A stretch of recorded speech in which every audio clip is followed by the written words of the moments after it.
Journalist को interview दिया और वो कह रहे हैं जो मैंने इमरान खान को सादिक और अमीन कहा था मेरा वो मतलब नहीं था जो आप समझ रहे हैं। बिस्मिल्लाहिर्रहमानिर्रहीम, अस्सलाम वालेकुम नाजरीन, मैं हूं हमजा एहसान और आप मुझे फेसबुक और यूट्यूब पे देख रहे हैं। नाजरीन, बड़ी इंटरेस्टिंग इन्फॉर्मेशन आपके साथ शेयर करने लगा हूं। पाकिस्तान तहरीक इंसाफ की जानिब से chief justice of Pakistan Umar Ata Bandial को ये ख़त लिखा गया है और उसके अंदर ये बात की गई है, मुतालबा किया गया है PTI की जानिब से कि खान साहब जो हैं वो पेश नहीं हो सकते, लिहाजा उनको मुख्तलिफ अदालतों में जो पेशी है वो बजरिए वीडियो लिंक उनको लिया जाए। तो इस पर हम थोड़ी सी बात करेंगे और जो मुश्तरका ख़त असद उमर और शाह महमूद कुरैशी की जानिब से लिखा गया उसमें यह बात भी बड़ी तफसीलन बयान की गई है कि खान साहब की जान को जो है वो शदीद ख़तरा है। इससे पहले भी वज़ीराबाद के मुकाम पर उन पर कातिलाना हमला हुआ और अब भी उनको शदीद ख़तरा लाहक है, इसलिए उनको मुख्तलिफ अदालतों में जो पेशी हैं वो बजरिया वीडियो लिंक ली जाए। तो इस पर हम आज बात करेंगे और इसके अलावा ये भी कहा गया कि क्योंकि इमरान खान साबिक़ वज़ीर-ए-आज़म भी हैं और पाकिस्तान की सबसे बड़ी पार्टी पाकिस्तान तहरीक इंसाफ के सरबराह भी हैं, तो लिहाजा उनको मुनासिब प्रोटोकॉल, मुनासिब सिक्योरिटी नहीं दी जा रही। तो इस पर हम आज थोड़ी सी बात करेंगे। मेरे साथ हामिद मसूद गोंदल मौजूद है। हामिद, पहले तो मुझे ये बताएं कि वाकई इतना ख़तरा है कि बात यहाँ तक आ गई कि भाई हम घर में ही हैं तो आप हमें ज़रा वीडियो लिंक पे ले लें। तो अगर ये इस तरह की पेशी अगर स्टार्ट होगी तो फिर तो मेरे ख्याल में निज़ाम ख़राब हो जाएगा सारा। Thank you very much Hamza. इस पे मेरा पॉइंट ऑफ व्यू ये है कि 2016 में आपको याद होगा कि GIT बनी थी सिटिंग प्राइम मिनिस्टर के खिलाफ, नवाज शरीफ के खिलाफ। तो वो PTI ने ही पनामा केस को पुट ऑफ किया था सुप्रीम कोर्ट में, फिर डिसीजन हुआ और फिर GIT बनी और उस GIT को लीड करने वाले एक 21st या 22nd ग्रेड के ऑफिसर थे वाजिद ज़िया, जो DGFIA थे और नवाज शरीफ उनके सामने पेश होते थे। एक 21-22 स्केल के अफसर के सामने वज़ीर-ए-आज़म पेश होता था और वज़ीर-ए-आज़म को रिसीव करने एक 17-18 ग्रेड का अफसर वहाँ पे उससे हाथ मिला के उसको अंदर। तो ये PTI को ये देखना चाहिए कि जब आपकी सिटिंग प्राइम मिनिस्टर के लिए प्रायोरिटीज़ ये हैं कि वो पेश हो, तो आप तो एक्स प्राइम मिनिस्टर हैं तो आपको तो पेश होना चाहिए। अच्छा, ये जो मुतालबा किया गया है इंटायर PTI की जानिब से, इस मुतालबे के बारे में बताएं कि क्या इसको सुप्रीम कोर्ट कंसिडर करेगी? सुप्रीम कोर्ट तो कंसिडर करेगी, आई थिंक सो, क्योंकि जिस तरह के अभी हालात चल रहे हैं और सुप्रीम कोर्ट में, चूँकि अभी आप देखें ना कि पाकिस्तान में जो पावर की डिस्ट्रीब्यूशन है वो एक मतलब आप जुडिशरी को पावर दे रहे हैं लेकिन जुडिशरी में भी एक इंडिविजुअल के पास पावर है ना, चीफ जस्टिस के पास।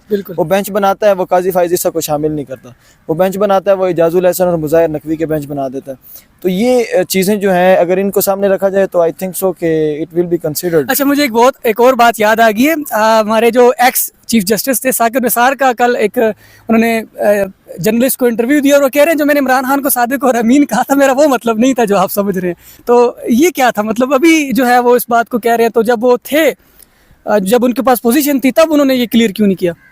तब इसलिए नहीं किया कि वो सारे खेल के पीछे जो मेन हाथ था वो साकिब निसार था। मेरे ख्याल में जनरल बाजवा इस कौम का इतना बड़ा दुश्मन नहीं है जितना साकिब निसार है, और इतना बड़ा धोखा बाजवा ने नहीं दिया, क्योंकि बाजवा कभी भी कुछ भी नहीं कर सकता था अगर जुडिशरी उसको साथ ना देती। और जो ये बयान दे रहा है मेरे ख्याल में तो साकिब निसार को इस पे उसके खिलाफ कार्रवाई होनी चाहिए, चीफ जस्टिस को इस पे सो मोटो लेना चाहिए, बजाय इसके कि इमरान खान के या मरीम नवाज के कपड़े इस्त्री करने के लिए फ्राई पैन था या इस्त्री थी, इस पे नहीं बल्कि इन चीज़ों पे उसको आना चाहिए। समोटो इस पे ले और उसके खिलाफ कार्रवाई करे।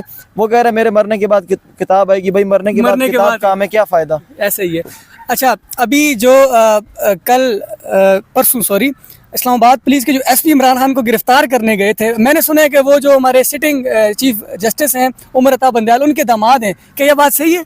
जी बिल्कुल, सोर्सेज ने तो बिल्कुल इसी तरह बताया। तो ये क्या लॉजिक है, उनको क्यों भेजा गया? नहीं, इसमें एक तो आप पहला एडमिनिस्ट्रेटिव पॉइंट ऑफ व्यू है तो उसमें तो ये कोई इतना वो नहीं है कि वो अगर उसका दामाद है तो वो अपना ड्यूटी करने गए हैं, इसमें कोई इस तरह की वो बात नहीं है। लेकिन अगर आप दूसरा टच देखें तो इमरान खान को गिरफ़्तार करना मकसद था ही नहीं ना, सिर्फ वहाँ पे भेज के उसको थोड़ा सा बावर कराना था कि हम तुम्हें गिरफ़्तार कर भी सकते हैं।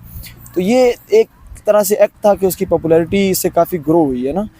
इमरान खान मतलब उस दिन उनकी कोई एक्टिविटी नहीं थी तो एक एक्टिविटी बना के, और उनकी बहुत अच्छी एक्टिविटी भी होगी ना। ऐसे ही है। और आखिरी बात, क्योंकि आज इमरान खान की पेशी है, तो क्या इमरान खान पेश हो जाएंगे? आज फिर कोई बहाना हमें सुनने को मिलेगा? मेरे ख्याल में पेश भी नहीं होंगे और गिरफ्तारी का सवाल ही पैदा नहीं होता। वकील चले जाएंगे उनकी अदालतों में। जूनियर वकील तो आज गए और उन्होंने जब उनसे पूछा कि भाई इमरान खान साहब कहाँ हैं, तो वो कह रहे हैं मुझे उसका नहीं पता। मैं कल मेडिकल रिपोर्ट खान साहब की देख रहा था जो अदालत में सबमिट हुई है। उसमें सबसे पहले तो उन्होंने ये लिखा कि जो रिकवरी ऑफ लेग है वो अंडर प्रोसेस है, लेकिन दूसरी चीज़ उन्होंने पाइल्स का भी लिख दिया है और पाइल्स को कंफर्म शौकत खानम ने किया है जो कि कैंसर का हॉस्पिटल है, और टांग का इलाज भी कैंसर के हॉस्पिटल से हो रहा है। तो ये मतलब इससे तो साफ बाजी है कि ये टोटली एक ड्रामा है, इसमें और कोई चीज़ नहीं है। ये एक टोटली एक उसको वो बिल्ड करके एक बयानिए को एक नैरेटिव बिल्ड किया गया कि खान साहब को जी उसको ये बीमारी है, फ़लाँ बीमारी है, और in reality I don't think so कि कोई भी चीज़ है। चलें जी, बहुत शुक्रिया।